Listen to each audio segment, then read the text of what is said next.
Happy birthday. I'm so proud of you. Um, 21 years ago, you blessed us, and life has never been the same since. You're smart, you're a good kid, you're a good man, and you do good things. I'm proud of you, and I love you, son. Okay, now that we got that out of the way, that was the most important announcement of today. So, what we're looking at, and the markets are pretty flat. Yesterday, my scanner was picking up, actually, 2 days ago, my scanner was starting to pick up some signs that the market was going to reverse. In other words, it was looking for um, SQQ, whatever, those kind of things were actually what were coming up today, yesterday. So I'm not 100% sure what's going to happen today. What I do see is that the markets are flat. They're completely flat. The Dow, the Russell, the Nasdaq, everything is flat. So because of that, I don't really have a good temper on things. Bitcoin as well is flat. Ethereum is up about 1%, but that really doesn't matter much. It kind of fluctuates in that range. And you see that the metals are all a little bit flat and slightly, maybe slightly down actually. The euro, I understand, was trying to make some sort of recovery. So let me just take a look at the euro, pull that up as well, and you can see we're at that 1.18 that we were yesterday. So we really haven't fluctuated too much. What I would expect is we're looking for uh, this is a little bit of a market exuberance yesterday, I believe, and I don't think that we really are set for a recovery. But let's talk a little bit about the news this morning, because there is a bunch of news I want to mention. Specifically this morning, I was looking at, we had earnings. Bank of America and Morgan Stanley, they both had earnings. They kind of crushed it. They did pretty well. So I would expect to see them to do well in the near future. However, I did see Citibank kind of jump recently. The whole financial sector kind of jumped. However, yesterday Goldman's earnings were not that good, and that's why it was pulling back. So I was concerned that Goldman's earnings were really going to weigh on the rest of the market. Let's talk about what else is happening. The S&P is at almost all-time highs, and we have not accounted for the oil shock, and we have not accounted for inflation. Inflation, is pretty high right now. They're talking about possibly raising rates. Okay, so now that they're talking about raising rates, what does that mean for the economy? Because a lot of these tech companies, these IT companies, they function based on having low interest rates. And the interesting thing is that the interest rates, even though they've come down, our mortgages haven't. So now we're going to look for them to go up more. What I did see is that we have, by the way, a lot of talkers this morning. We have Hammock is speaking right now. Fed Bar is speaking right now. Then we have crude oil inventories coming out today. We have the beige book from the government. I'm not really sure what that is. We'll have to look that up and see how it affects us. But we do have Bowman speaking at 1:45. So there's a number of speakers that are talking today, and it could move the market a little bit. So we want to just be mindful of that.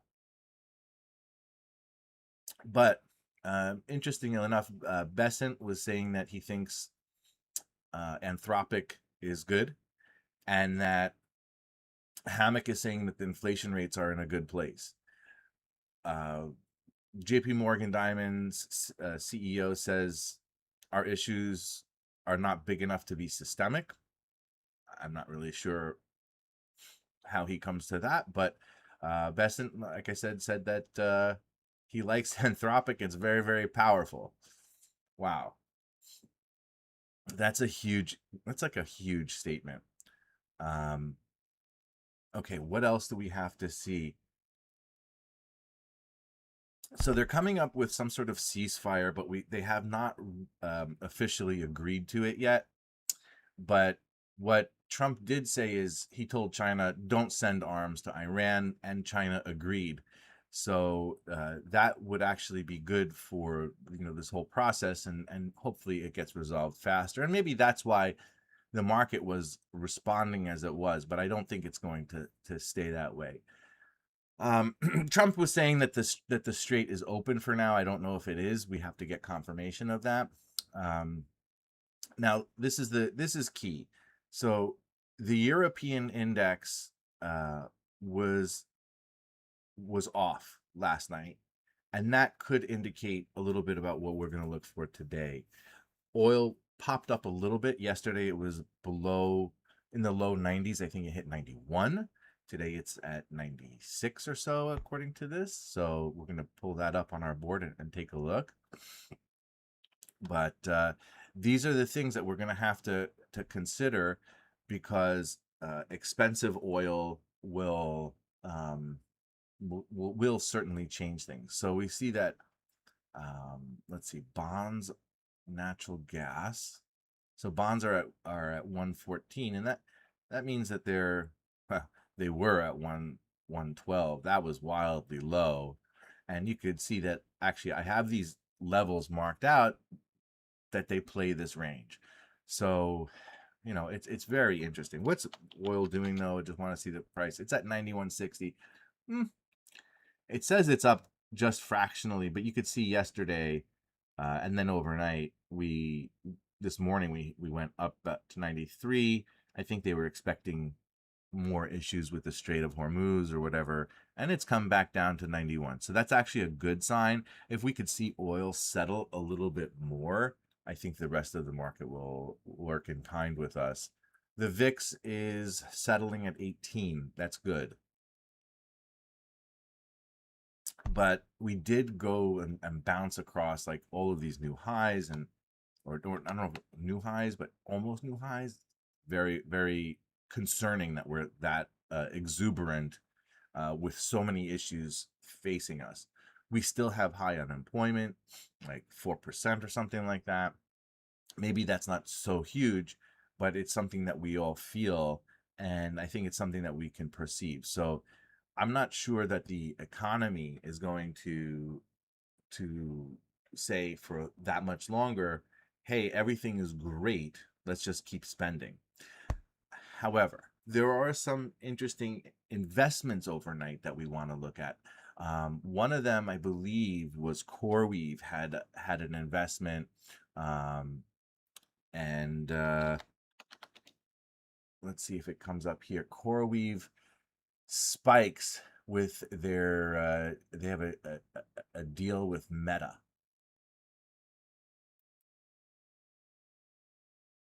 So that was causing CoreWeave to spike. Something else that was on April 10th. That was a few days ago. They made another deal.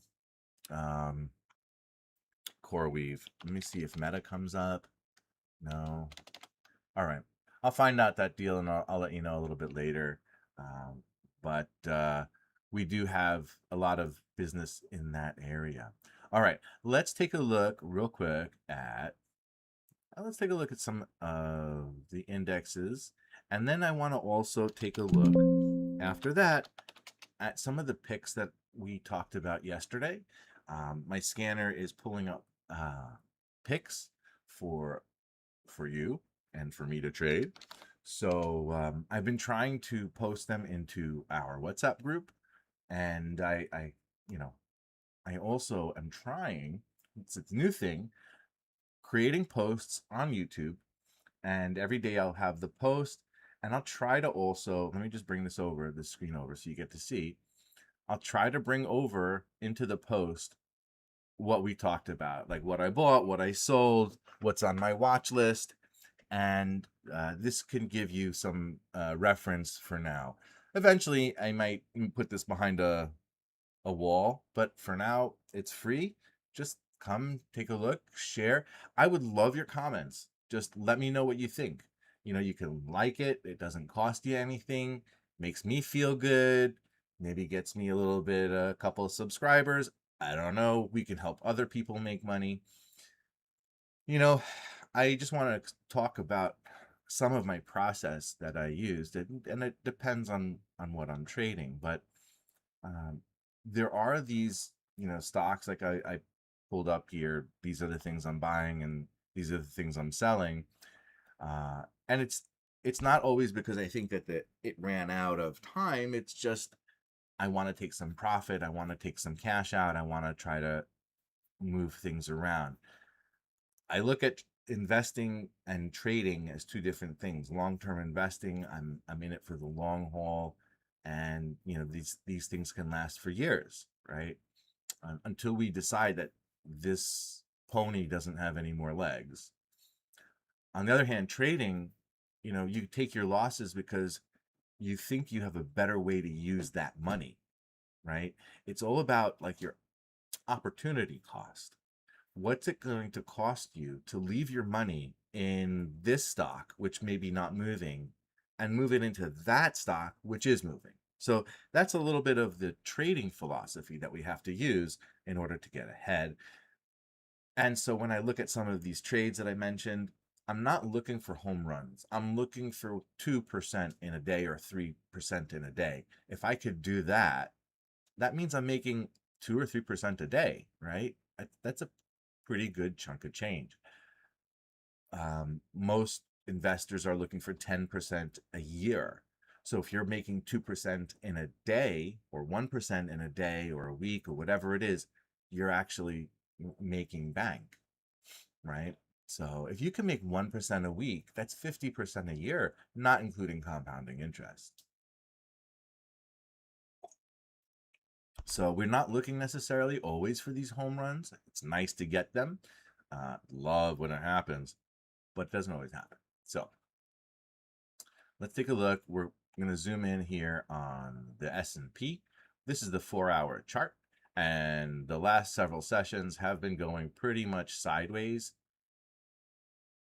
Yesterday's session was an engulfing candle, but it was not particularly directional. There are very tall wicks, meaning it tried to go up but got pushed down. On the other hand, it got pushed down really too far, and then it went right back up. And you could see it's almost like this little inverse triangle. It's the less than symbol. So what we're going to look for now is some sort of break of the range in order to really make a bigger trade on this. Look, if I had to give you, if we break below this 69.97 level, then we can continue down. We'll pull back to 69.85. If we break there, then we're going to pull all the way back to 69.30. On the top side, we don't have a range.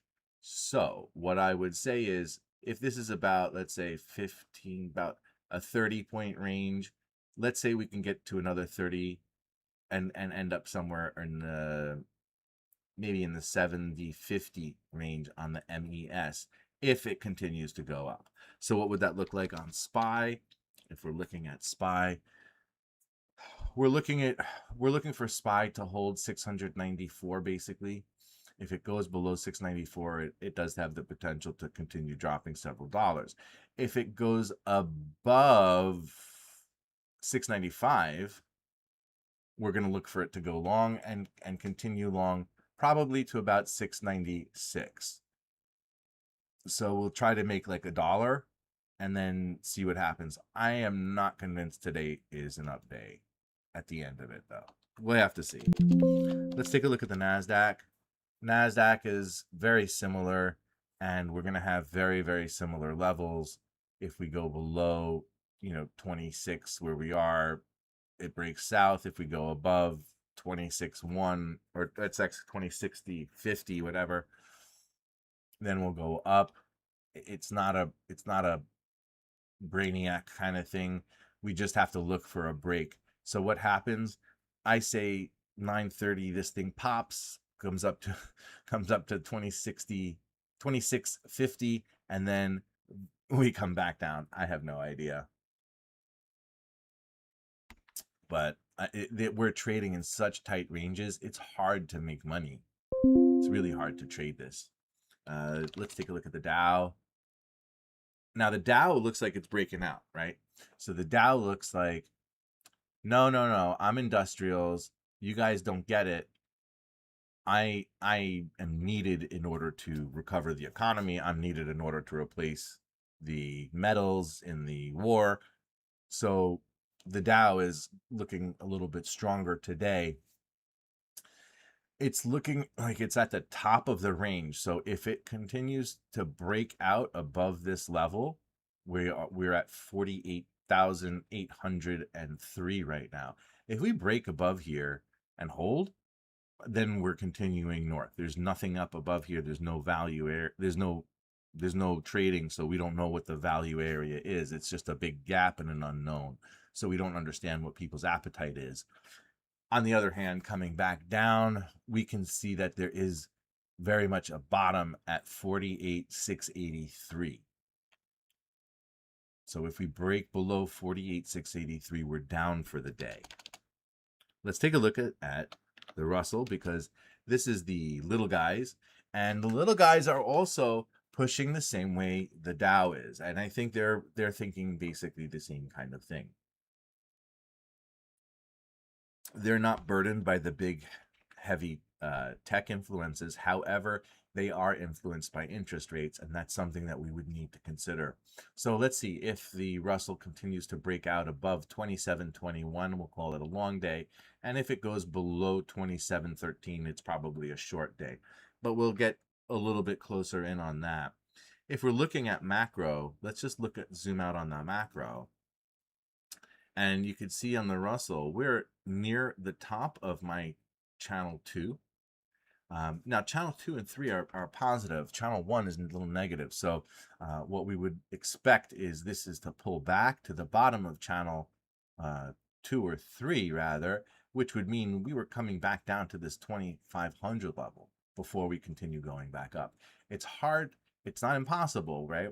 A lot of times we see the growth when it breaks through the channel markers, but on something like a daily, it gets more tough to break past those channels.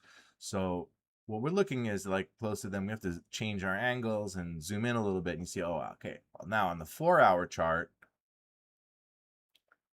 we align a little bit higher up, like 27.85. Right? So this gives us a little bit of potential to see where we could go. So on the 1-hour chart, we do have 27.73 marked out as a potential high, with a possible pullback to the 26.50 level. Now let's look at SPY and do the same kind of thing on SPY. And I had mapped out this gap area that I was concerned that we would fly through, and we kind of did. Look at that. I mean, it's only a day, and 2 days, and I went right up through it. Whereas here, where you could see this value area is full, and we stayed in that area for days, right? So gaps get filled quickly. They goes right across those gaps pretty quickly. And now if we're looking at SPY again, really tight range. Look at that on the hourly. The hourlies are 1, 2, and 3 are pointing positive, and the channel 1 is looking for 699 today.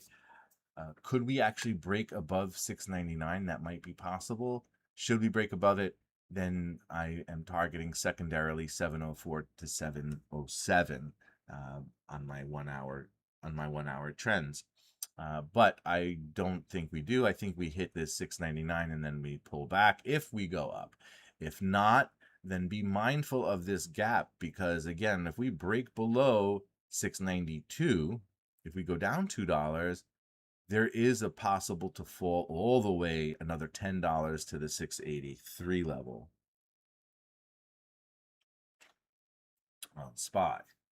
Okay. Now, let's see. The next thing to do is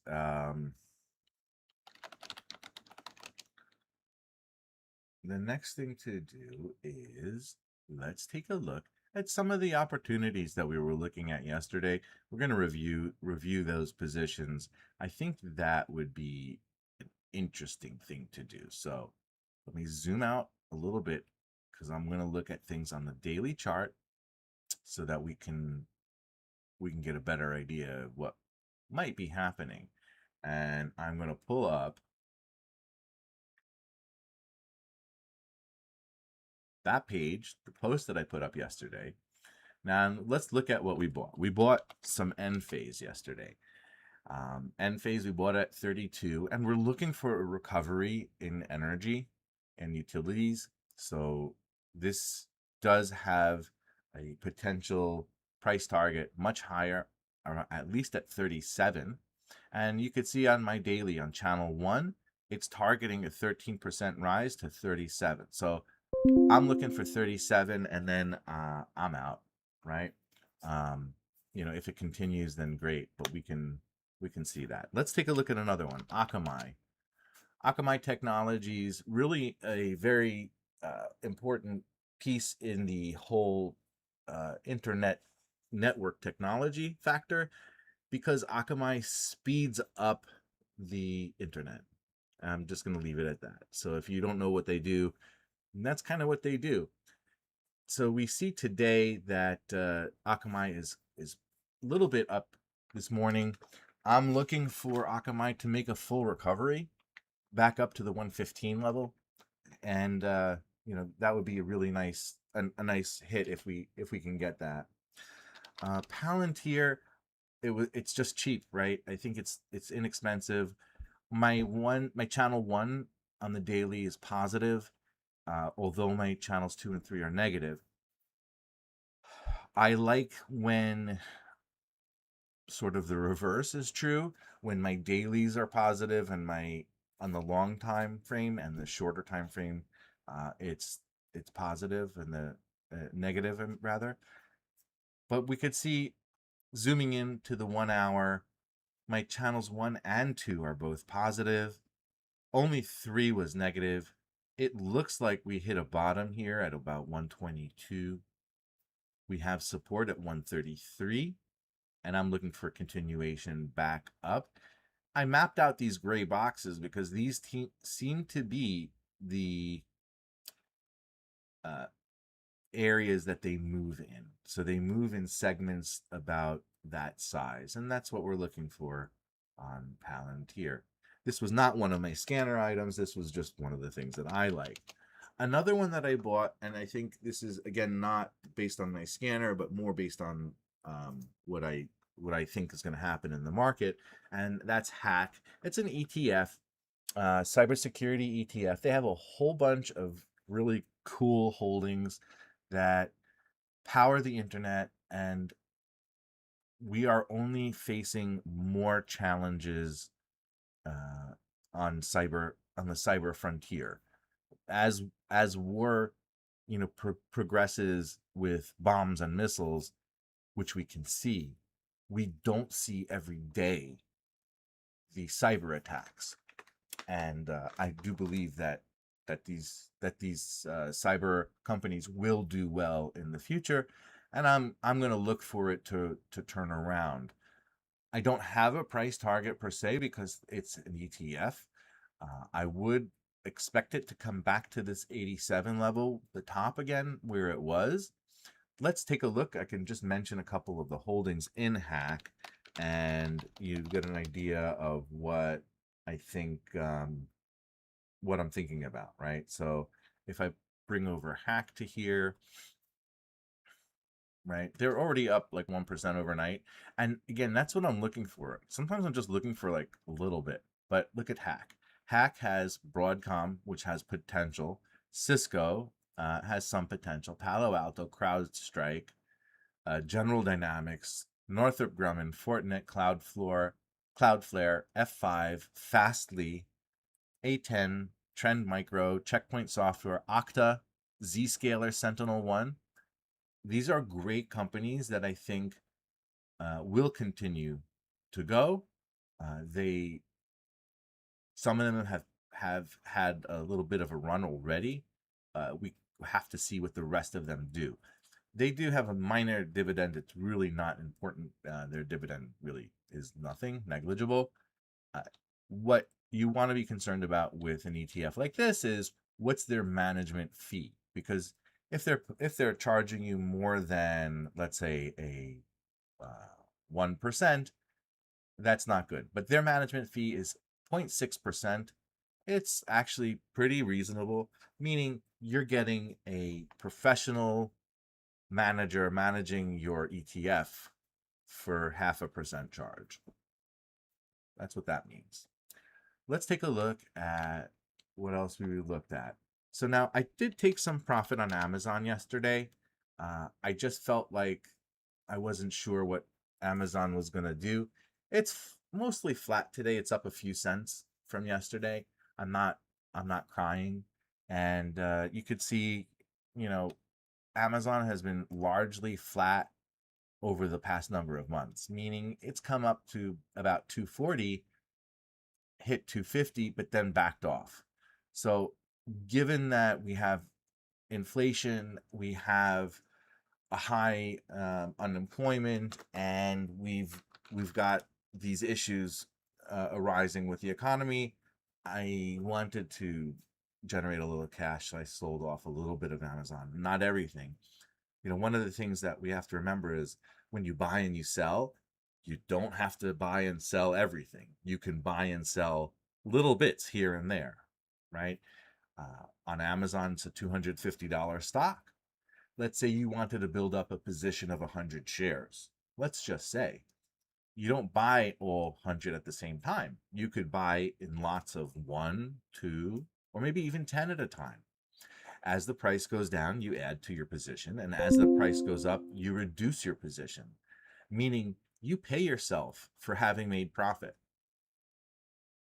So that's what I was thinking with Amazon. I don't think long term it's going to stay this level. I think it will continue to rise. And, when I zoom out on the weekly, you can see I have charted out that this is an approximate top for now at 250, maybe 255. And then I think it'll come back down somewhere here to like the 225 level. And then we're going to shoot right up to the 280 level. So we have another 30 points to go, but it's not going to happen yet. I'm looking for it in another, maybe by the end of the year.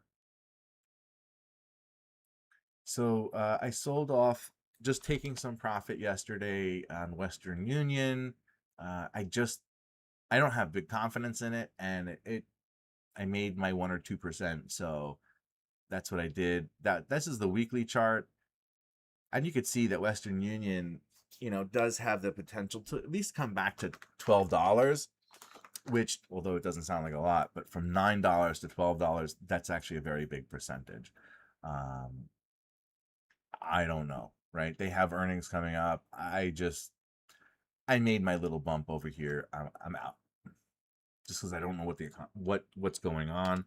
I did take a little profit in XLF as well yesterday, because I wasn't sure what was going to happen after Goldman's earnings were disappointing. I wasn't sure if the other banks were going to be good or not, and I figured, better safe than sorry. Again, I made my couple of percent. You bought it at around 50 when it popped over the trend line, and then sold it yesterday when it hit my point of control, which is the magnet listed over here. You can see that red line. So that gives you, that gave me my percentage, and I'm happy with that. It may continue, right? It very likely will continue back up to 54, 55. But, it could also pull back and, let me just take some profit, right? I'm doing this because this market is just not steady. Now, IGR, again, this is the same thing as the previous one. I bought it low. I sold it yesterday, took some profit. Again, I made my multiple percentage of it. Very happy. Did really well. Will it continue? Most likely continue to up till $5. You got another 25 cents, I think, on IGR. What does IGR have? It has some great components to it, and I think it's one of those assets that might be worth holding. Except the thing is with IGR, you're paying that expense fee, right? So um, would you be better off in just buying some of the holdings themselves? Maybe, right? So let's take a look at the portfolio of what they're holding. They're holding Welltower, Equinix, AMT, Simon Property Group, Extra Space Storage, CubeSmart. So you could see that they have a lot of property that's it's evenly distributed among different types of properties that they're managing. Well, American Tower Corp, I talked about it yesterday. They do cell phone towers. So, we could take a look then at IGR and say from the components, what do we want to keep in? Like, do you want to have AMT? And that would be one that you would want, right? So I bought AMT when it was about 170. And again, you see that I have my channels and it pulled back to the bottom of that channel and it met at 170, where channels 2 and 3 in that channel 1 met at converged, and then it bounced up. So that's what we're looking for. We made a little bit of money here on AMT. I think AMT will continue to run long term. If you have AMT, it pays a nice little dividend. Plus, I would sell calls maybe at 190 just to kind of, preserve where you are. But this is a component of IGR. So if you had IGR, you have this. You just don't get the dividend that they give you. Simon Property Group, you can see they've kind of exploded. Look how well they've been doing. And they have room to continue going up. But I did not trade them, but this would have been a very good trade. Then there's CubeSmart, VICI. Now, VICI pays a nice dividend and relatively low. They should come back to that 32 level. So, you might want to consider looking at the different assets individually in this case, because they do pay a dividend. Some of them have already run up and then some of them have not. So we're going to look for what comes up and what would not. And then I'm just looking at what their expense ratio is.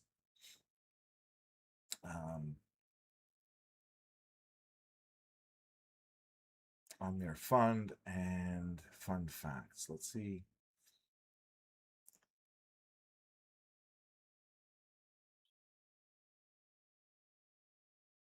Wow, very high expense ratio, 4% almost.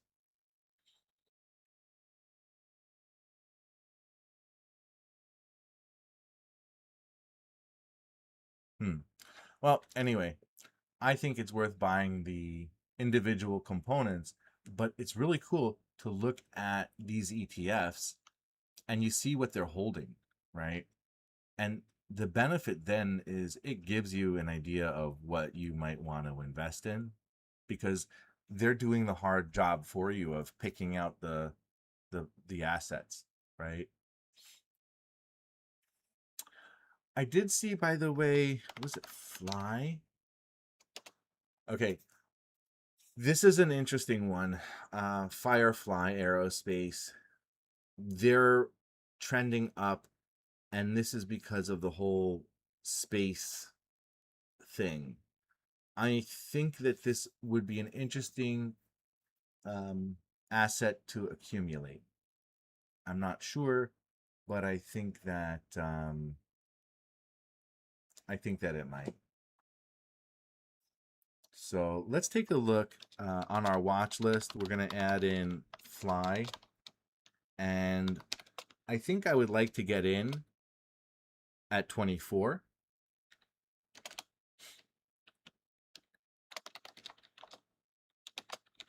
Let's say if we could get in at 24. I don't think so. I don't think it's going to happen. I think we pull back to like 30. So let's say we're going to update that to, let's say, a 30, and we'll go from there and say, you know, like if we get in at 30,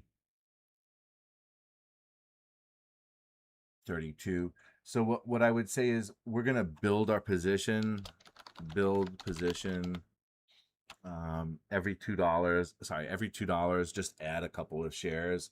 So at 32, at 30, you know, at 20, at 28, right? And then like, what's the likelihood of it coming back to 25? But let's just say if it hits 25, that's where you load up, right? And then you have your stop loss like $1 below that, right? All right. So now we're gonna hang on to Firefly because Firefly definitely has long-term potential. Let's see what else came up. If anything came up on any of my scanners, not yet. My scanner hasn't produced anything yet. Oop, there's my email. You don't want my email. All right. You don't even want your own email. I don't want my email. All right. We are about 12 minutes till the market open. And let's continue to take a look at what else we were looking at. Yesterday, I sold a call on you just to, I don't know, secure the position. So I bought some U. I believe it has a lot of potential to go up to about 55. We can see that it's already hit a high of 56.5. And my channels 1, 2, and 3 are all positive. They're all aligning up. You can see my channel 1 is pointing to 57. That's a 16% gain from here. So zooming in, can we make 16%? And it looks like our first stop will be at 51 because that's where I see that intersection and I see some resistance here. You see that Fibonacci level. You can see that candles kind of stopped at this level, 51. So let's see if we get to this 51, then we can work our way through back up to the 53, 55. I don't think it's happening that fast. Plus, if you look at the time that it normally takes, it went from Sunday, it took 2 weeks, a week and a half roughly, to traverse this distance. A week. So let's see what happens in another week. And if we make our money, then we close out the position and everything is good. Okay. I added onto my watch list yesterday, CBUS, and they're going kind of sideways the last several sessions. They did have a very big pullback. Why am I talking about CBUS? It came up on the scanner, as well as that it has a price target of $3. There is a public offering of $2.15, and they are, you know, they're raising money to pay off debt. So this is a very risky play. It's a dollar stock, and you know, we always want to be careful with these dollar stocks. But if management is doing things well, you know, we keep an eye on it, and we can look for some sort of reversal back up. I'm not jumping in just yet, but we'll see. You know, I could nibble at it because I'll be honest, at $100, let's say if you put 100 shares and it goes up a few percent, okay, great, you made your pizza money, right? And that's, you know, sometimes we look at our risk relative to our investment, meaning if I'm only investing $1, if I lose 50 cents, I'm not going to be upset, even though that's a 50% loss. You dig? Versus if I bought an S&P contract, which cost me, let's say, $3,000, and I lost 1%, that's a lot of money. That's like several grand, right? So, or maybe not several grand, but several $100s. So we're looking at things relative, and we're saying, okay, I don't want to do this, or I'm willing to absorb that loss. But you also want to look at percentages. So if you can make your couple percent, that's pretty good.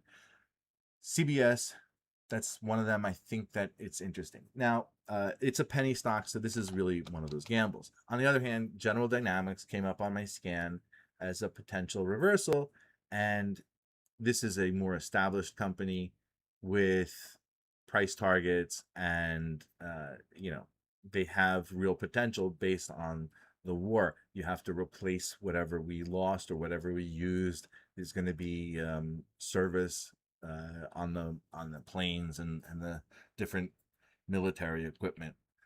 Missiles have to be replaced. So I do expect them to recover. Don't know why they fell so hard, but that's General Dynamics. Lockheed Martin looks like the same kind of pattern, and you can tell that they do bounce between these levels, 600 to 635 on Lockheed Martin. General Dynamics, it's bouncing between 340 and 350. So we can look for some of these other ones that are in that industry. One that I was looking at, I I I have this ETF. It has a 0.5%, 0.6% expense ratio. Let's take a look at what their holdings are.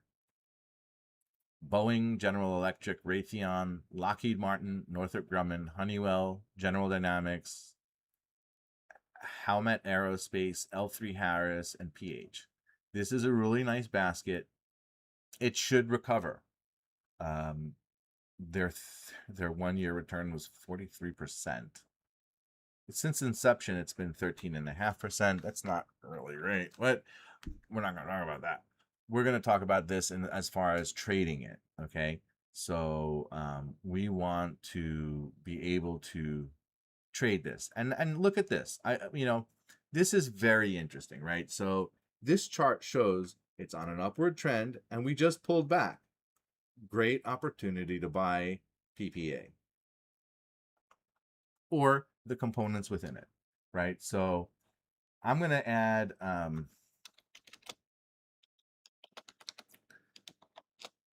PPA to the watch list. I already own it.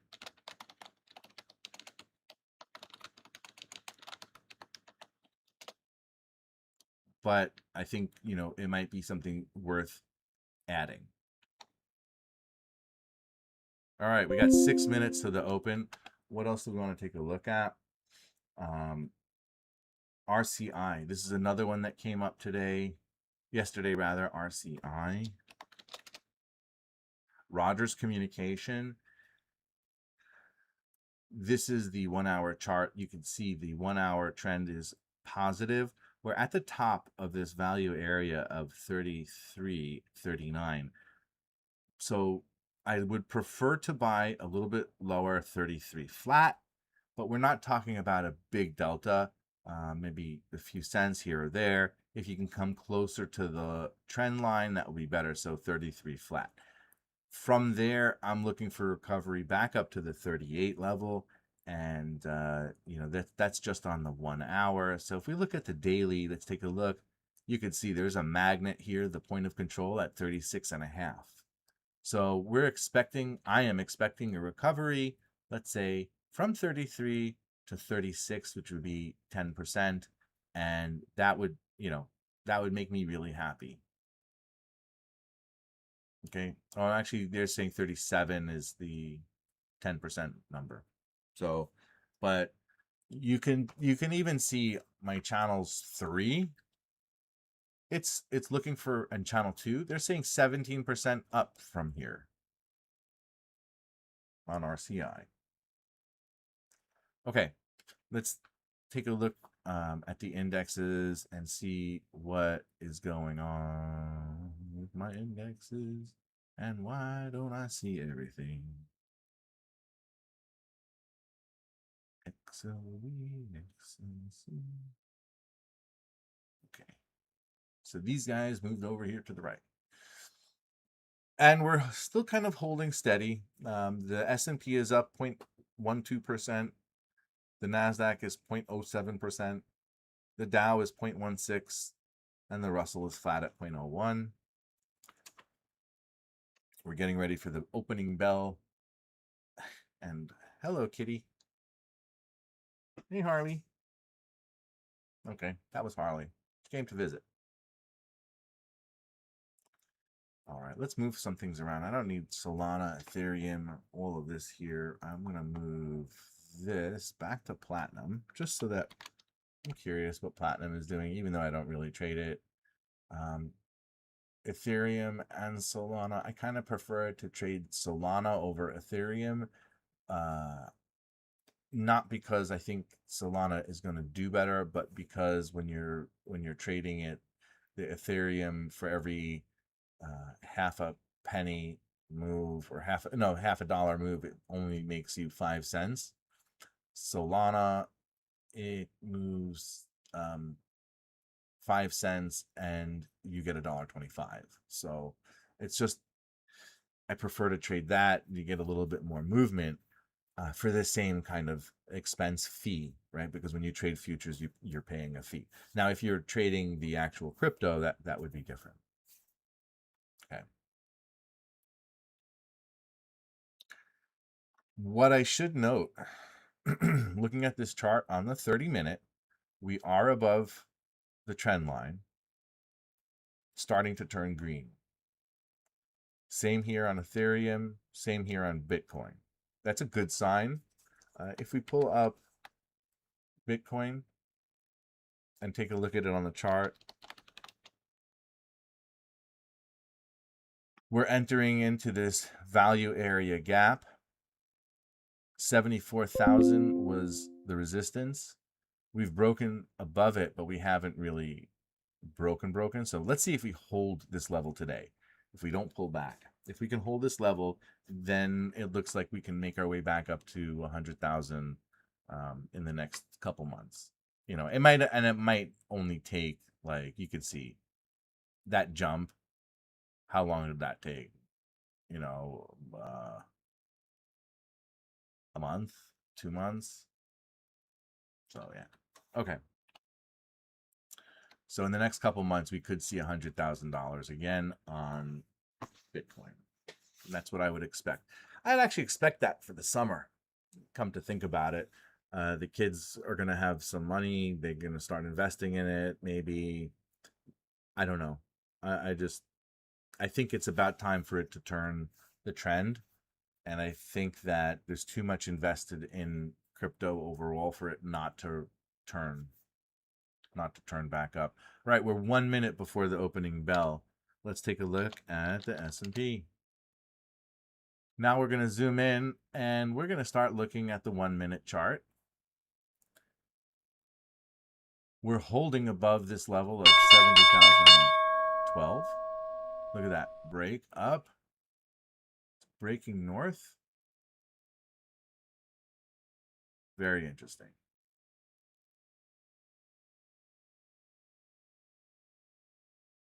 All right. Opening bell, we're at 70.14. Now we have to see if we establish our opening range and what that is. And my green line is going to form itself. How exciting. Let's see.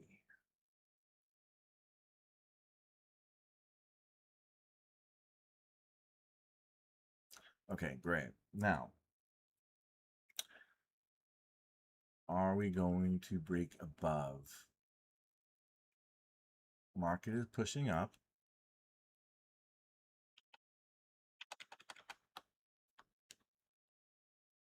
NASDAQ is trying. It's up 20 points.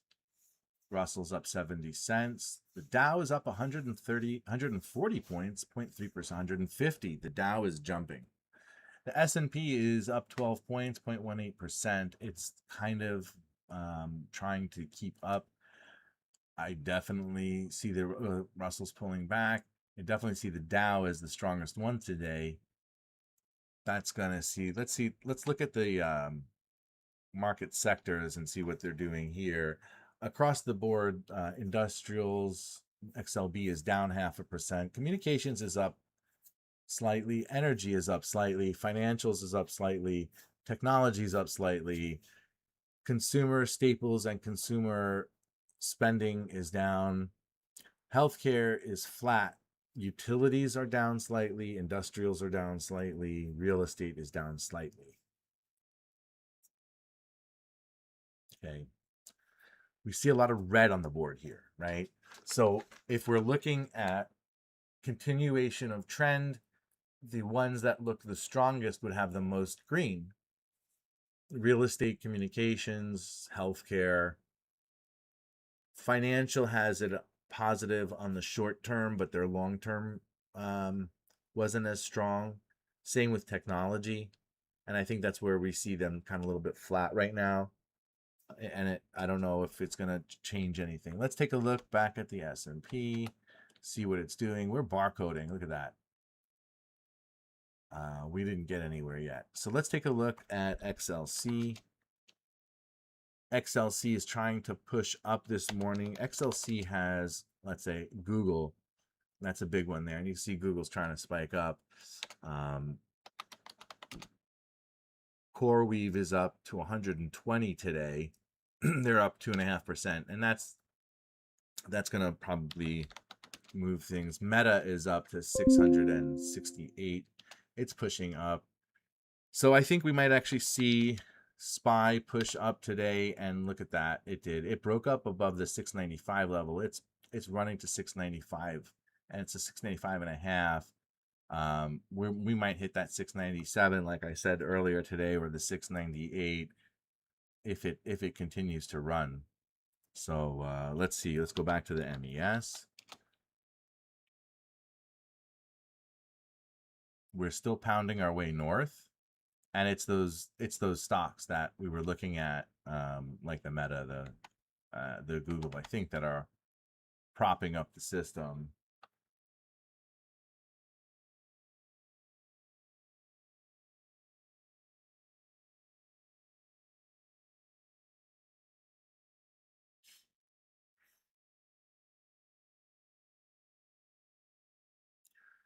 Okay.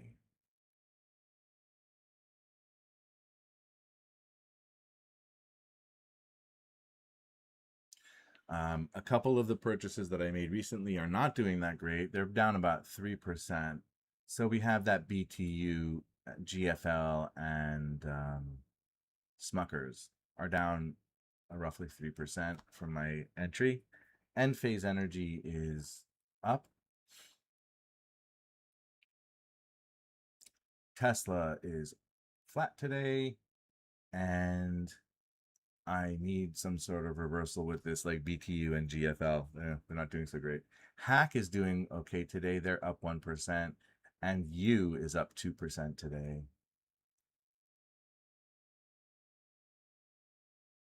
Meanwhile, Meta is pushing up about 1%, and Bitcoin is kind of like flat. Bitcoin's not doing much.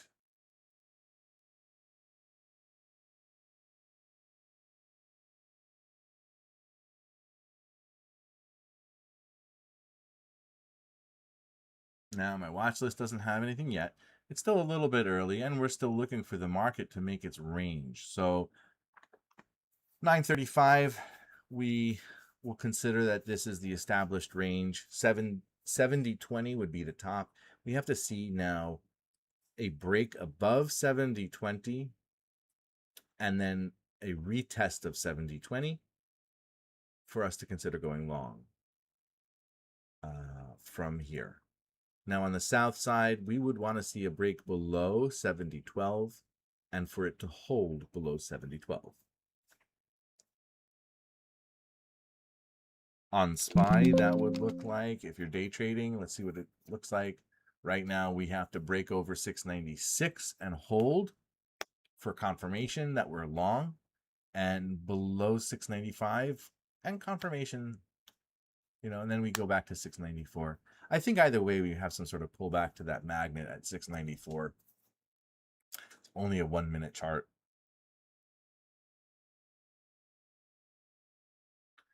And see. My number one son just said thank you for happy birthday. Yay. All right. That's good. So we don't have a trade yet. Let's just see. I had this big watch list. What's going on? Yesterday, I had some ERII. I paired that off yesterday. It's down 5% today. ASML is down 5%. AAOI is down 3.5%. AAOI is that one of those photonics companies.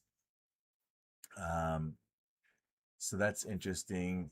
EWY is an ETF for South Korea. They've been trying to recover, and I do have a price target that's higher than we are now, but I'm just going to continue holding them. I think that long term they'll do well. Corning is down today again 1%. Another good company that's involved in that. Micron is down also 1%, and you know, we were talking earlier about semiconductors and memory, and semiconductors, memory is what these things need. Right? Everybody needs memory, and AI needs a lot of memory, so everything needs memory. Very important. Photonics connect the things. Right? We have to look at how the big picture works together, and Alcoa, the aluminum, is used in chassis and things like that. So also very important. Then we need power to energize all this stuff. So there's that. You need to have the energy companies as well. Today we see that Lilly is kind of flat. It's at 923. Jets is up at 27. GE Vernova is at 995. It's almost up 1%. Sienna is up. So that's interesting. Sienna is up. COHR is up. Those two are up, but Light is down as well as AAOI and ASML. I'm not really sure why those are up and some are down. That I'm not 100% sure. But what I do see is Ionic. Massive day up. It's up 10%. And it's something that I've been watching. ServiceNow is up 5% today. Okta is up 5%. CrowdStrike is up 3%. Credo is up another 3%. Broadcom is up another 2.5%. ONDS is up 2.5%. ONDS is at 964. That's an inexpensive stock if you want to play with it. Nike is up as well. It's really coming off of a bottom. Nike really had a big hit down. Capital One Finance is up 1%, 1.75%. Bloom Energy, again, this one is the one I've been watching. That's up 1.5%.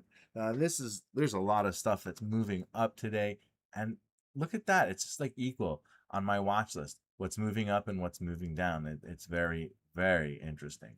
Okay. So what else are we going to do today? Well, it looks like we're having a decent day on the trading front.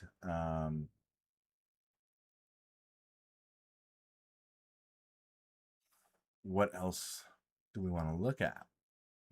Let's pull up some charts. Let's just see where we are. So it looks like the Russell, the Dow, the S&P, NASDAQ, they're all up about 1/3% right now, and they're holding. While the Ethereum is up 0.5%, it was up a full percent earlier, but Bitcoin is down 1/4%, as well as Solana is down 0.5%. Gold is flat, and silver is sort of up 1/3%. Well, platinum's up 1.5%. What does that mean?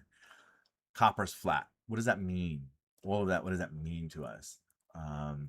It means that we're moving positive today, but not strongly. It means that there's some confusion as to security. Silver's used in industrial applications. You can see it pulled up to the top of this value area. Gold also pulled up to the top of a value area, but just relative to one another, they haven't moved super in kind. But you can see very, very similar patterns on the 15-minute.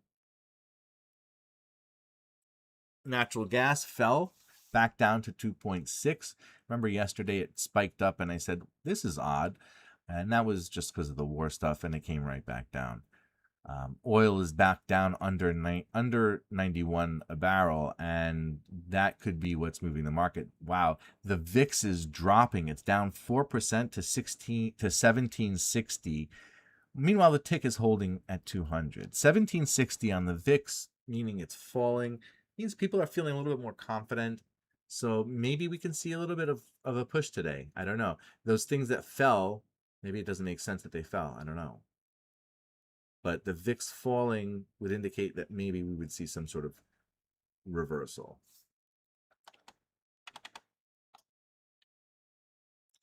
So here we are back to Bloom Energy. Let's pull in the S&P.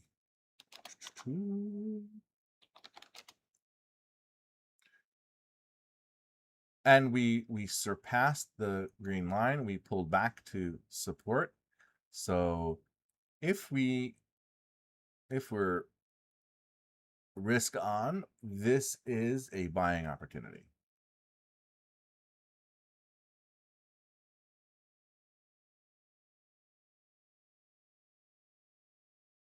Let's look for, well, normally we want it to hold that 1 minute, and it broke below the green line.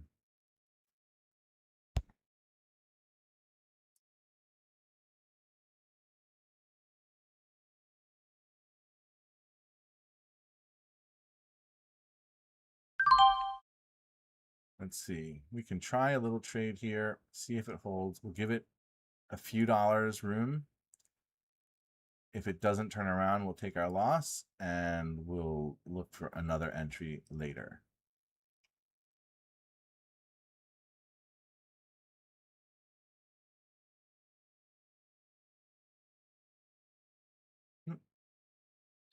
Come on, let's make some pizza money. Come on, guys.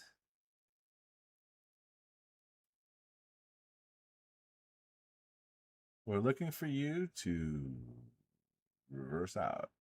We're going to heartbeat here, aren't we? I'm out.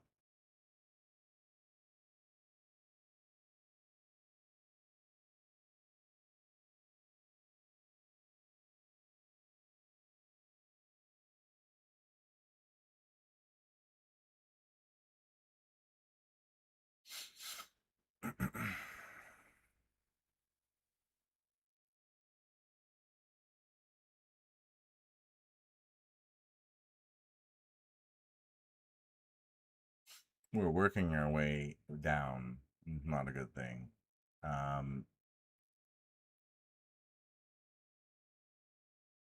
This range was really tight.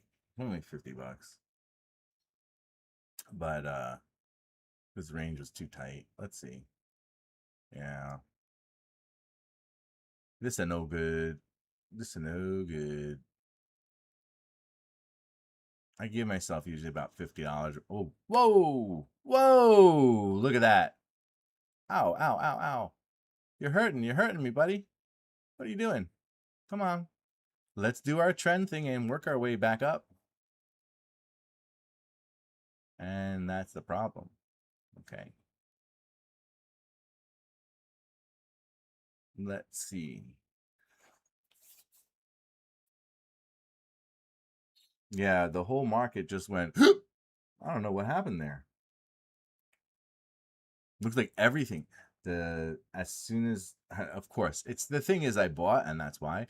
So as soon as I bought, the Russell just dumped. Look at that. Everything just kind of pulled back all of a sudden. The Dow just dropped. Somebody said something. Somebody said something. I don't know why. Oh my God. Why do they talk? All right, so we're generating short entries on the Dow now. Let me see if this is a reversal. Maybe this is that heartbeat. I don't want to be so trigger happy, but man, that was like, it's unbelievable my luck sometimes, right? Crashed right through this trend line support, which is where I was buying it, and it went right down below the value area, crossed the gap, went straight for this point of control, and now we're trying to recover. Let's see if we can't recover from here a little bit. If not, we'll exit the position. That's fine. That it's comedic sometimes how things happen, and sometimes you just gotta let things work themselves out and see what happens. Just zoom out to the 5 minute and you'll get a better picture. So what happened? We were breaking north. Everyone was pretty exuberant, and we were like, "Oh my god, the market's gonna run." It didn't run, right? It pulled right back. It gave us all a little bit of a smack in the face, and it said, "All right, guys, don't be so naive. Don't be so naive." All right. Our goals are to what? All right. I am really unhappy with some of these little positions. All right, we're coming back with the S&P. That's fine. See, I didn't get like too trigger happy and like sell right away. I just, I could be wrong, but it didn't feel like I should. Um, we're working our way back up. We're only at a $25 loss. We were at 50 before, 60 before, so we're working our way back. There was something must have happened that was announced, and we can take a look at the news and see if we can find something in the news that was causing this to be so unstable. And you know what I'll do is I'm gonna watch this here, but I'll consider taking my lumps if I don't see this continue. All right, we're gonna give it some room for a moment just to hang myself, right? Enough room to hang yourself. Let's pull up Financial Juice and see what just landed news-wise.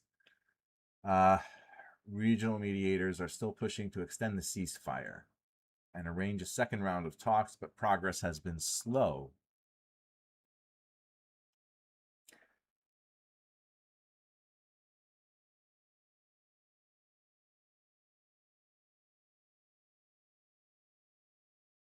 The Pakistani delegation to Iran is on its way to convey the U.S. message and plan for a second round of talks.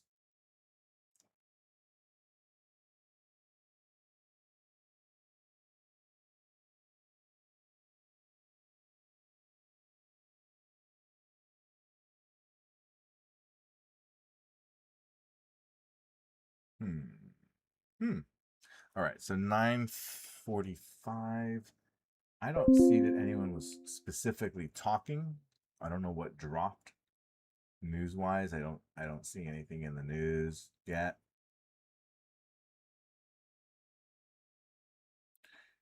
They're talking about a ceasefire in Lebanon, but I don't see a reason other than that for what's going on. We're down $40 at the moment on this little position here, hanging on to the S&P, looking for this to hold. If it doesn't hold this 70-10 level, I'll exit, because then it'll trigger us back down, and we'll get another opportunity to enter long then from the bottom. Let's just see. I think we're above the trend line. The trend line is at 70.11 right now on the 5 minute. Let's see if we can hold this trend line.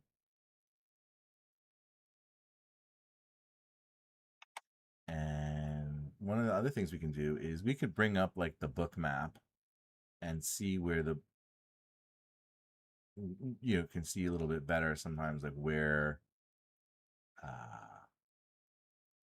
inventory, you know, lies. So let me try to do that. Let me bring up book map. Meta's holding up at 600 and almost 669, 668.70 right now. So I think we have a little bit of a battle, right? Is that what's going on? There's this battle between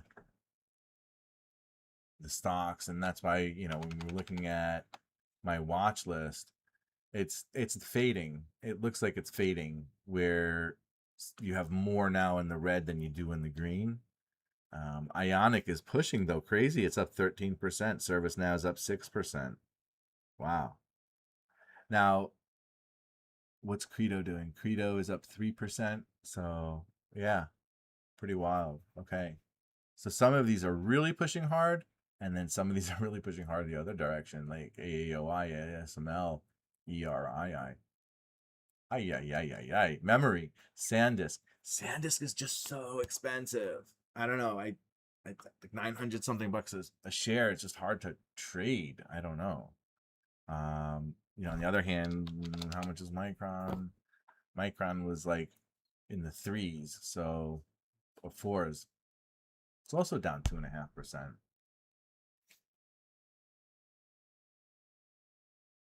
Now, interestingly enough, Reddit, which I was thinking about the other day, is blasting off. That's up at 2.5% today. It's 158. I think people are realizing that, you know, it's just a very important platform for people to share content, and they keep going back. It has the stickiness to it that people like. So Reddit is blasting off. Um, the S&P is struggling to hold this 7,011 level, and I'm going to bring out the book map to show you.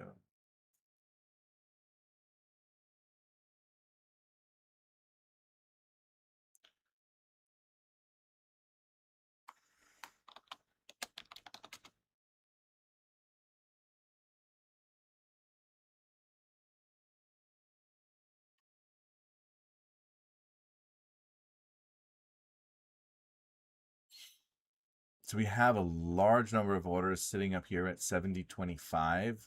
So I think that would be a target. We should reach back there. We did bubble down here.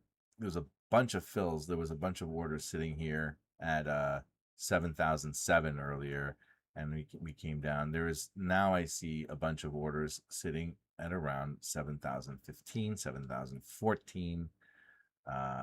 We should bubble back that way, but if we don't hold the 7,011 level, then we'll come back down to 7,005.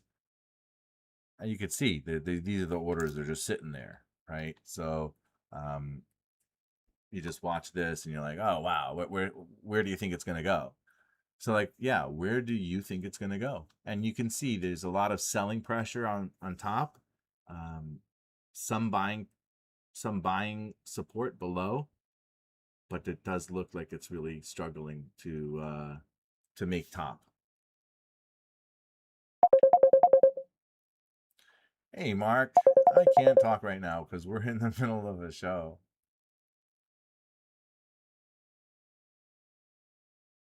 All right, here we go. Come on. There we go. Bubbles. Bubbles are coming up. And it looks like we're going to come up to this 7,015, which would be good. Come on. Let's go. So our entry was just to just to confirm, it was here in around 7,019. So we're down about $7 on the S&P.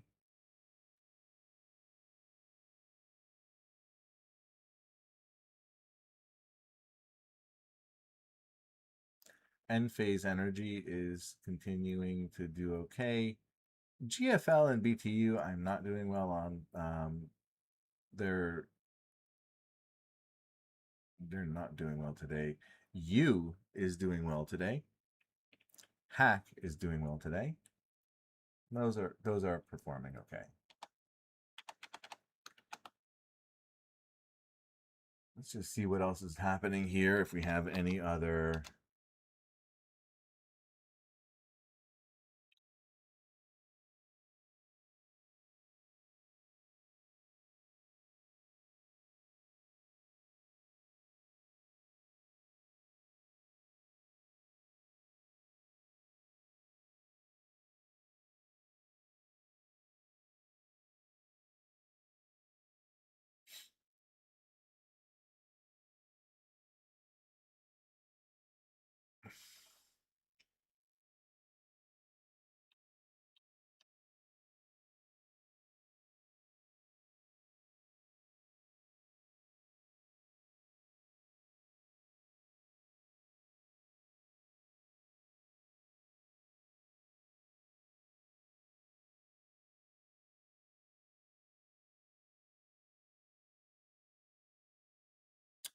So we're sitting here at 70.13, and we're not really going anywhere. I'm going to take a look real quick. Let's see what ERO copper is doing. I want to take a look. ERO copper is up. It's at 30 today. Okay. I had sold a call on ERO copper, and I see that the call is up today. So I'm thinking I'm just going to close that call. I don't know. That I had sold a 35. I don't think there's any chance of it making it back there, but I'm already 50% profitable on the position. So that's why I was like wondering, like maybe I should just, you know, take profit.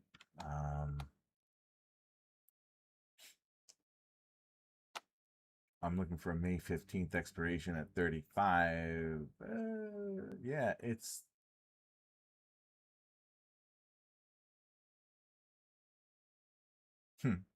it's right where I should keep it, frankly, um, because it has a 0.23 delta, which would say that it's not going to make it there. Even if ERO copper continues to go up, it shouldn't make it there.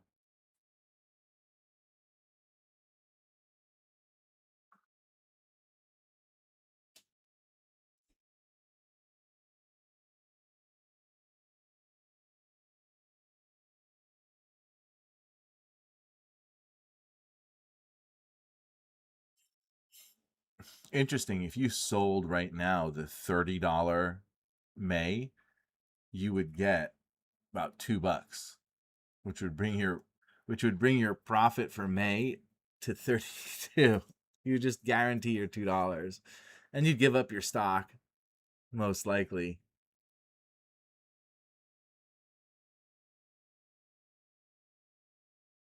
But it's an interesting concept. No,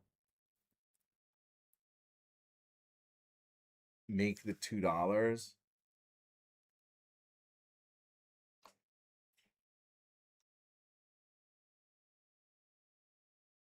in a month, just guaranteed. Because it's not. I don't think ERO is going down again.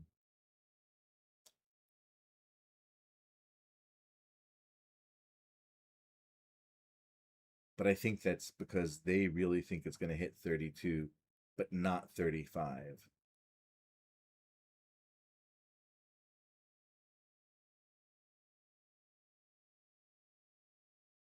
So the question is, does ERO go up enough, and then I consider selling it? I think that's what I might end up doing. I'm going to consider closing my ERO call for like 60 cents. Buy to close, go back.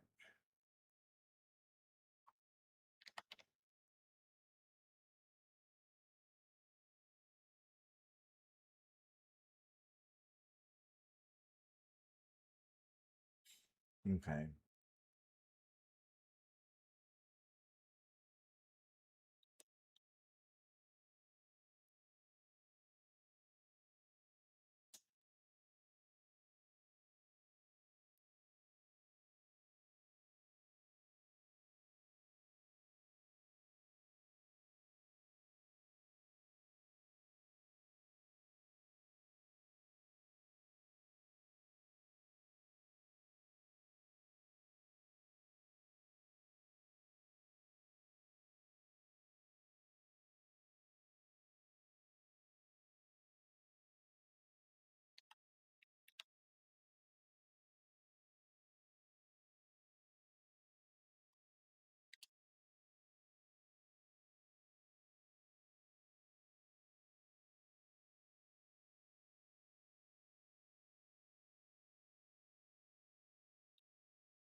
Okay, let's see. ERO copper is at 30.04. It's at point. Yeah, I'm gonna close that call, I think. Um,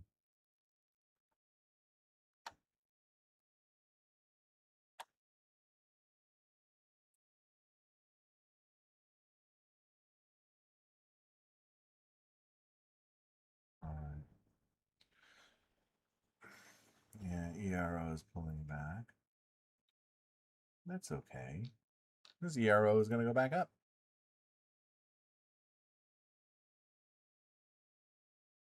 It's only the 5-minute chart anyway. 1 hour, look, I mean, we're looking for a little bit higher on ERO.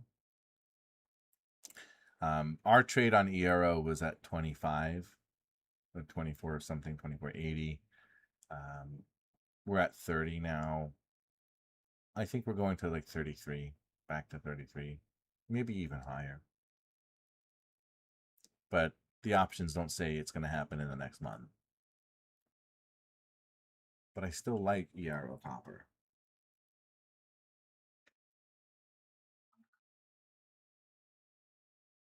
Well, let's see how we're holding on the S&P. We're holding at 70.15. Let's see if we can't continue to negotiate upward from here. Let's pull into the 1 minute. And yeah, we're just bumping around here. We did the heartbeat like I said we would. Up, down, back up to here. And then I think we can recover back up to the 70.19 level maybe. But we have to stay above the trend line. If we start really retracting below this trend line, then you look for the reversal. The one thing of you want to be cautious is 10:30, right? There's always that like 10:30 reversal. So we want to see it maintain at least this 5-minute level of the 70.12. I'd say I prefer to hold the 70.14. If we don't, then I'm not so confident as to what's going to happen. Pulling up the book map chart, you could see we're just sitting in this I don't know, middle ground. Big pull up to 70.25. Look at all of those.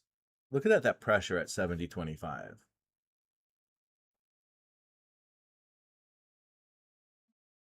There's there's a lot of selling at 70.20. You see that red line. Um, and then there's this big gap below us. But I'm really hoping we don't fill that gap down to 705. Oh, yeah. Big bubble down. Look at that. Big bubble down. Come on. Big bubbles down. I think. Ooh. Yeah, we just got some orders entered in at 70.10, and it looks like it might go there.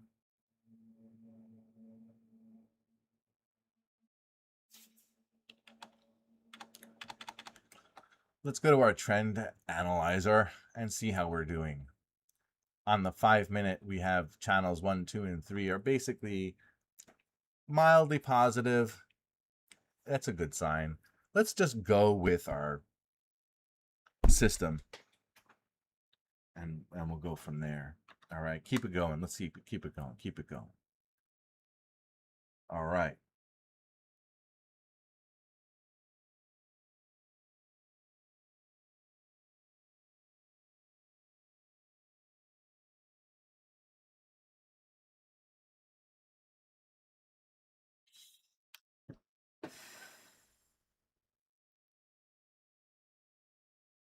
What do we have now? We're at 70.15, and we might still keep going. Ooh. Come on, I want to make some big money today. Big money. Give me a minute. I'm going to refill on the coffee because Life is better with coffee. See you in a minute. Here.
That's a breakfast, second breakfast.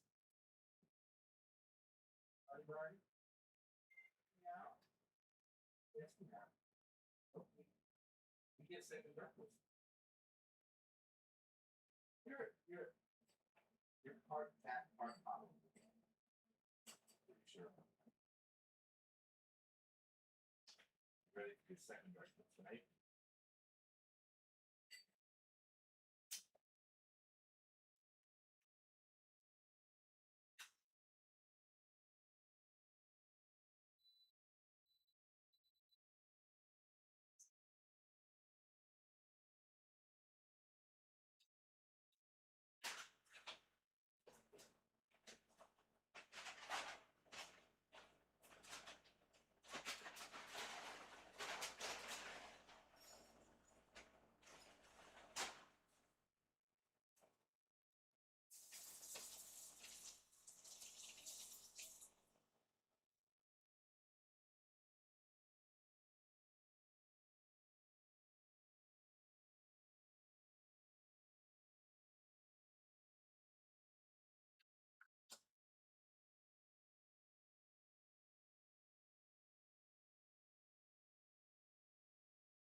Hey folks, I'm back. I hope I didn't miss anything. It's 10:10, lucky number 10:10.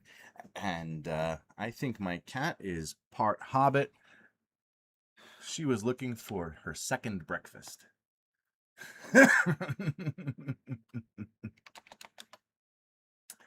Eddie, I got you 10:10. And Sarah, I got you 10:10. All right, cool. I got my friends 10:10. And let's keep going with my part hobbit cat that's having second breakfast. Oh boy. Okay. I had another funny one, but I'll think of it later. Oh, we're almost recovered. We're only $20 down in our position. And let's see if we can't continue. All right. Yeah, we had, I've marked out the, wait, is this the chart with the one? Oh, what do we get? Our watch list is pulling up some interesting things. Okay, great. This is cool. So, just to remember, on our 1 minute, we're nearly back to reclaiming 70-20. This would be your long entry if we break above it. Now, my scanner did bring up AT&T as a possible. It hit bottom of 25. We're at 25.5. Let's look at the daily chart on AT&T. 25 is a nice support. 24 is a better support. We do have channels 2 and 3 pointing up. They have earnings coming up. They just paid a dividend. So you missed out on the dividend. But then it dumped afterwards. So you really didn't miss out. Okay, great. I would like to get into AT&T again if it's coming back to the 24 level. Let's look at it on the weekly, and I'll give you a little bit better picture here. I see that AT&T for years have just gone sideways, but it does pay a nice dividend, and that's why people like it in uncertain times. What I'm looking at here is that every time it dips below its trend line, and how much does it dip? It goes from 1374 to 11. That's what? 13 to 11 is like a $2 range. So we're going to look for a $2 range dip down. And you could see here we had 24.82 all the way down to 22.70. Again, about a $2 range down below its trend line. So trend line was at 26.60. We would look for an entry at 24.60 roughly, and we're at 25.60. So we're $1 down from the bottom of we're $1 off the bottom of where I think AT&T would be. It's just some rough math, right? And then if you look at the weekly value area, 24.76 is the bottom of that, or 25 is the bottom of that value area. AT&T is looking kind of tasty here on the weekly chart. That's a pretty strong recovery candle, right? So I think that could be a good, well, if it was green, it would be a recovery, but I think that's a good looking candle. All right, now let's zoom back into the daily. And again, we're looking at a recovery from a low yesterday. I'd like to see, let's say,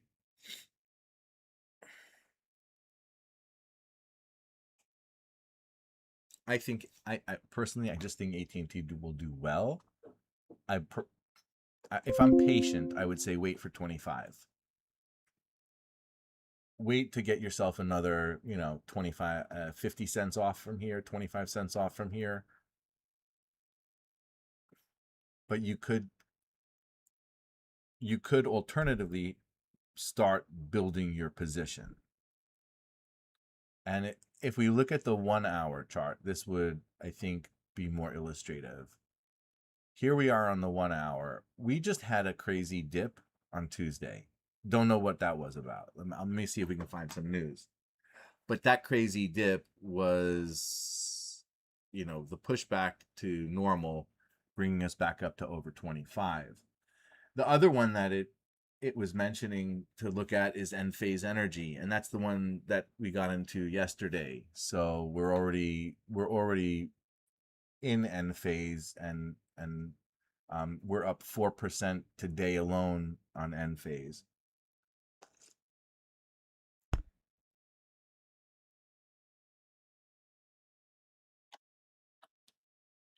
Let's go back to AT&T, because will AT&T do the same sort of thing? So yesterday, what do we have on AT&T?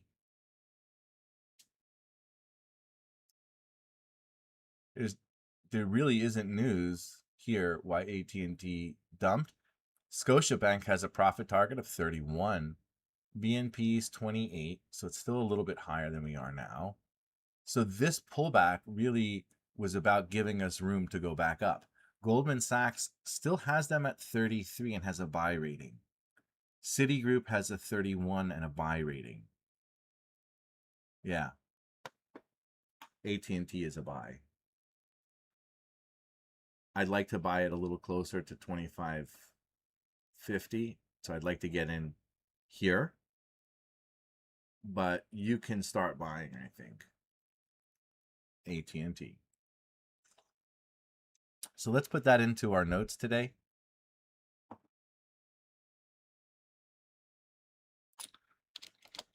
Buy T. And I'm looking at, ideally like a $25 entry.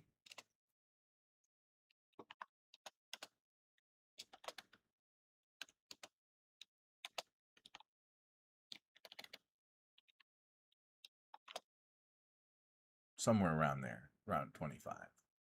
I don't think you're going to get it. I think you might get 25.60. I think you might as well just buy here, and it's going to go back up. But, in the day, it could range a little bit. Might get back down a few cents.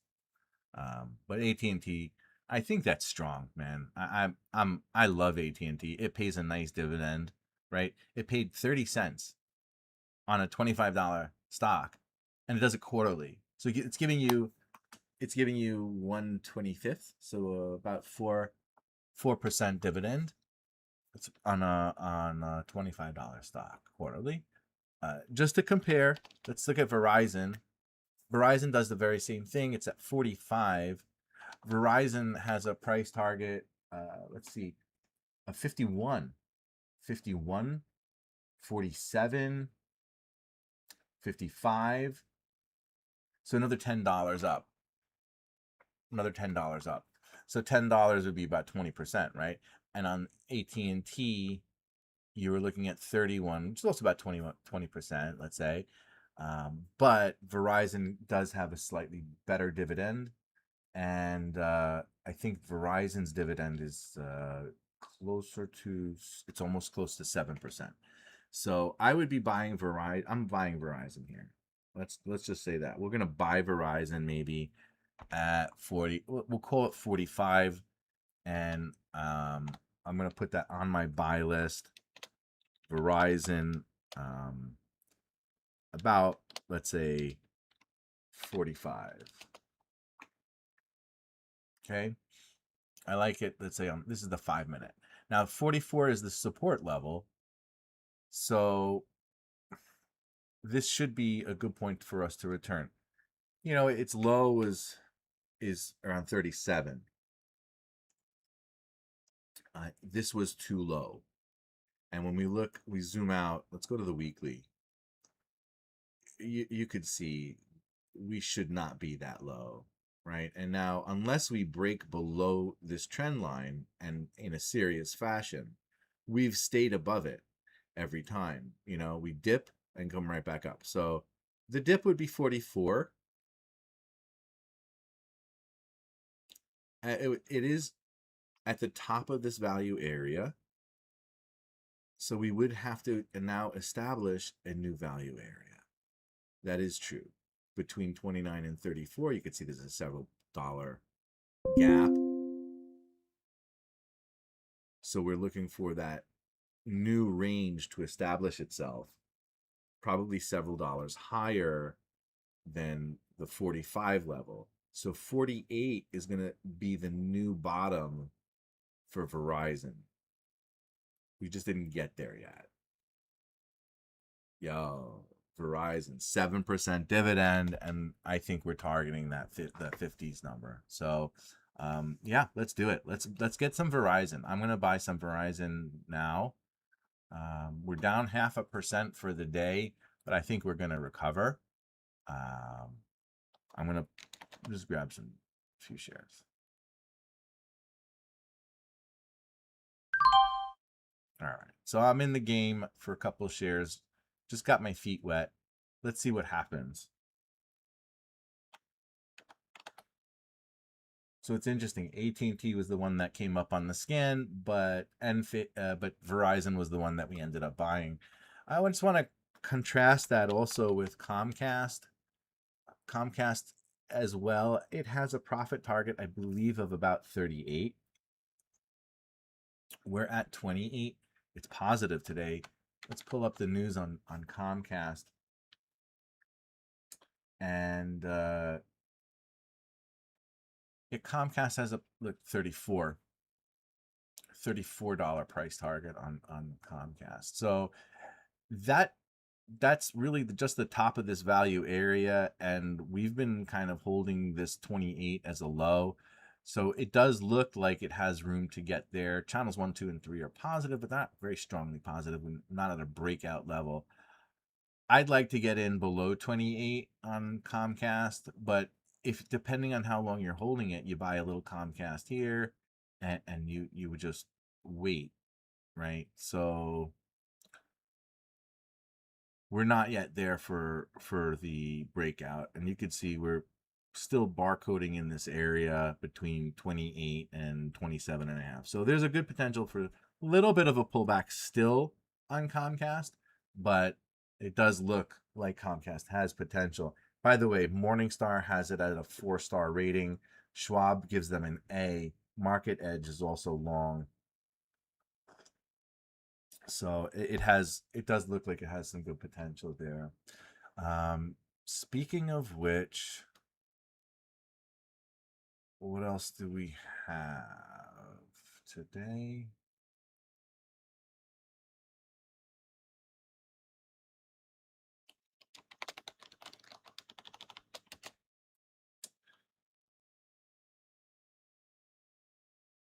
And then, okay.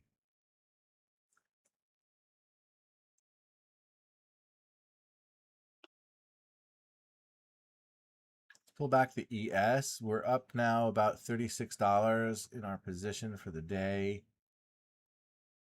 And you can see we're pounding north. All I got to do is just set my stop loss. It'll trigger and I'll just take my profit and we'll call it a day. I'll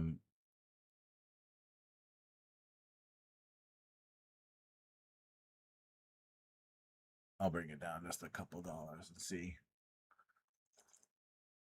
Give it some room to run. Let's bring up that book map. Yep. There we go. We had a spike up to 70.30.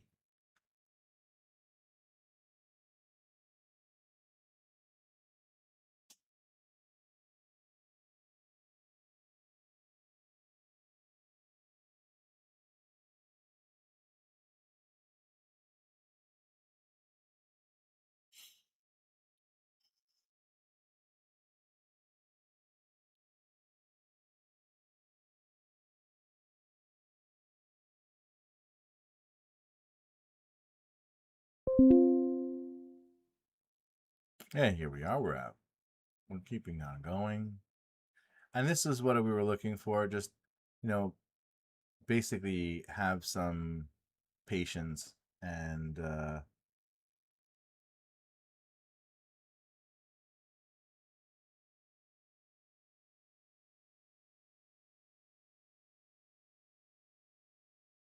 let the market do the work for you.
All right, here we go. We're at $55 up. We're at 70.19 on the 3-minute.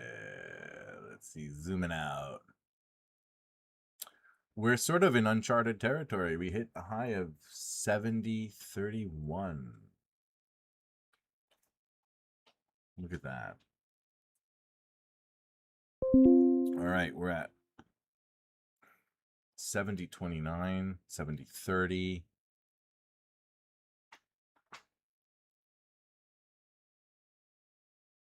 You see, I just get anxious and I want my money. All right, I'm out. I got my money. I got my $50. Pizza money. Let's see. It's only up 1/3%. Usually the day has a lot more room than just 1/3% of range. But at 10:30, I don't know. Let's just call me cautious for now. Okay.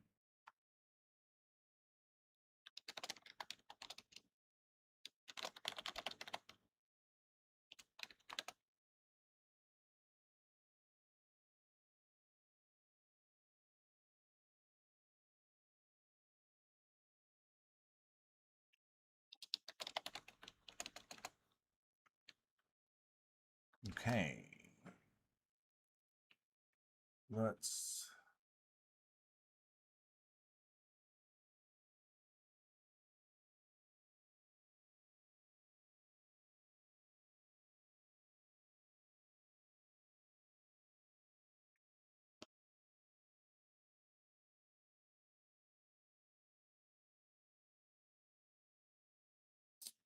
So it looks like GFL is coming back a little bit, and that BTU is kind of just not, unfortunately. S&P is doing what I thought it might, just kind of holding here at 70.29, so I'm okay now for taking a break for a minute. It might just continue pushing, but let's see. We're going to give it a minute, and we're going to go from there.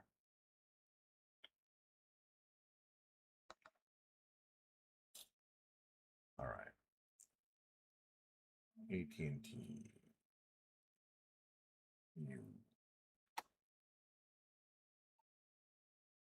Let's see if anything else came up on our scans.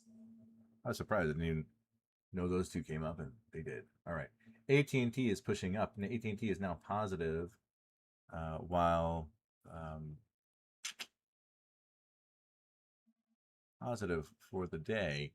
We're still below the trend line on a 3-minute, so it's not a day trade. The Verizon is also, it just pulled down to the 45 level. So that's why I said, you just step into a position. You don't, you're down 60 cents. It's no big deal. Okay.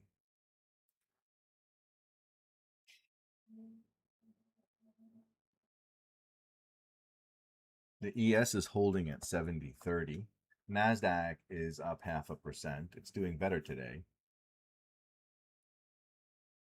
And in fact, the Dow is pulling back, whereas I thought the Dow was doing well this morning. In fact, the Dow is the weaker component today. Oil is falling. It does look like the heartbeat shape that I talk about, where we spike up, spike down, and we're going to work our way back up on the Dow. So I think the Dow is going to make a recovery, but right now we're still below the opening range, and that's not a good place to enter generally if you want to go long. Channel 1 is down on the 3-minute. Let's go to something a little more standard, maybe the 5-minute. It does appear that we should retrace back up to 48,780 on the Dow.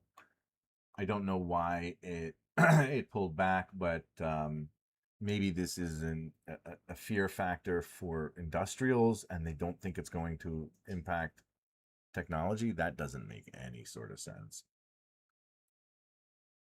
But we're holding here at 70.29 on the ES. NASDAQ is what's been pushing ahead, and that's what's pulling. This is what's pulling the S&P up, right? So this NAS running is it's ignoring basically whatever the Dow is worried about. We broke above the level I had charted here. I don't know. Maybe we continue. The S&P is continuing. It's now at 70, 30, 50. The NAS is just moving. Look at that. It's really just moving. This would have been a great entry today. Maybe we're targeting that 26,188. I don't know. All right, I'm in. Let's do it. And the second I buy, I know it's going to reverse. That's just the way it goes for me. But hey, maybe your luck today will counter. I'm going to just set a stop loss just in case. But I think we'll hopefully go for a stop profit, as my friend David says. He's probably not watching right now, and I'm really not talking to anybody. I know this is probably dead air. Who's going to watch my show for a couple hours in the morning? Let's see. Come on. I think you can do it. I'm going to put in the sell up there just to have something for it to hit. we're going to give it a target. Come on. All right. We can move the target up. We can enter another one below it. This is now our stop loss. And we're just going to let this ride. So I put it at the bottom of this value area, this local value area, just to see. And let's see if we can let it run a little bit. It's not holding. Come on, go. We triggered off. All right. That's fine. Let it pull back. In this case, we want to clear out. Make sure you clear out any trades. Like I had that long position to sell it. Just clear it out. Make sure you don't get stuck with that. Let's see if you get pulled back. We can try again.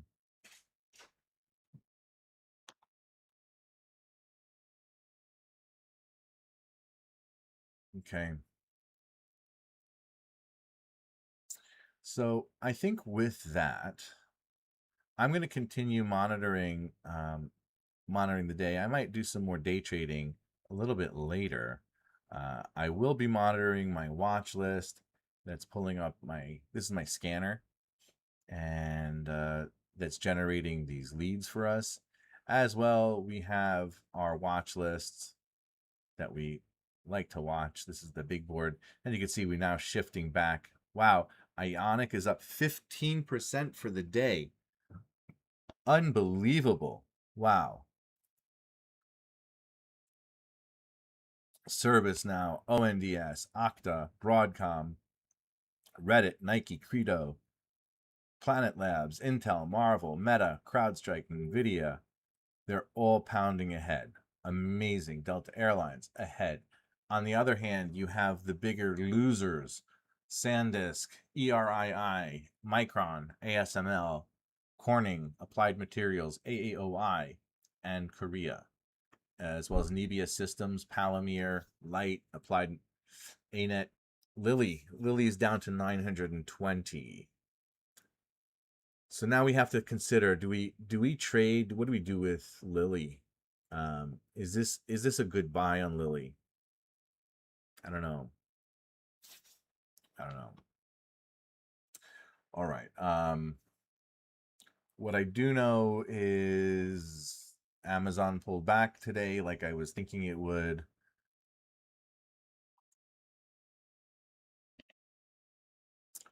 Palantir is moving ahead. Citi is pounding ahead. Citi is doing some crazy stuff. It's at 132, by the way. I called the buy on that at 100. Just saying.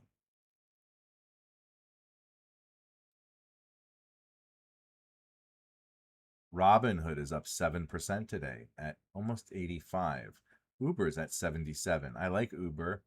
I also like, where are we on? Where's Netflix?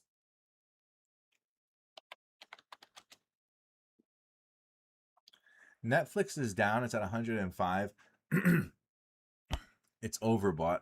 I think 100 is a better number for Netflix. So let's see if we can't get back to under 100 on Netflix. I would buy it. I'd buy it at under 100 or near 100. We're at 50% of the weekly range right now. It's an interesting place to be, but I think, look, overall we're positive. It's just I think they need to come back a little bit before we see them continue to advance. Yeah. All right, I'm gonna with that call the show. I don't have any new items on my ticker. We reviewed our positions, and then if you have any questions, comments, please leave them.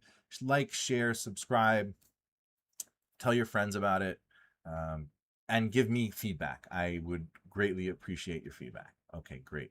So thank you, everybody. I will post later on the notes that I took today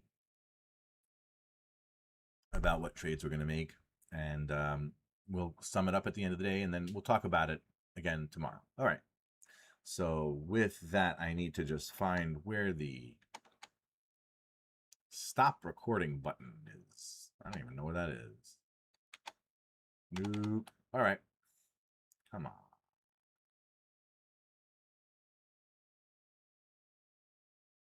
Here we are. 2-hour stream. It's a good one.